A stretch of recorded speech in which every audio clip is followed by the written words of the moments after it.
কিন্তু একদিন চলে যেতে হবে। এর আগের বার কি বলেছিলাম? উদ্দেশ্য একটাই, গন্তব্যস্থল, ডেস্টিনেশন হচ্ছে আমাদের ডেথ, মৃত্যু। কিন্তু কেউ কিছুই নিয়ে যাব না, সব রয়ে যাবে। একটা জিনিস নিয়ে যেতে হবে, সেটা হচ্ছে কি? আমার ব্যবহার। আমি জগতে কি করেছি সেটা আমার সঙ্গে যাবে, আর যাবে এই মধুর হরিনাম। যে নাম নিতে কোনো টাকা পয়সা লাগে না, কোনো ধন দৌলত লাগে না, লাগে শুধু একটা মাঝি, ছোট্ট মন মাঝি। সেটা হলেই এটা হয়।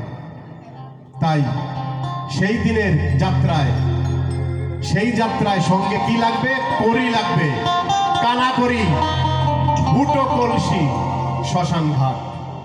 তাই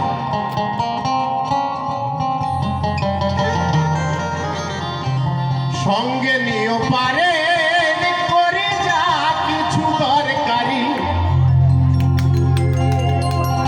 ছাড়লে গাড়ি ফিরিবে না আর রে মন আমার। এই জীবন গাড়ি যেদিন চলে যাবে আর ফিরে আসবে না, এই রূপ হিসেবে আর আসবে না, হয়তো অন্য রূপ হিসেবে আসবো। কিন্তু এই মানুষ খুব দুর্লভ জনম, এই মানুষ হয়তো আর হতে পারবে না। তাই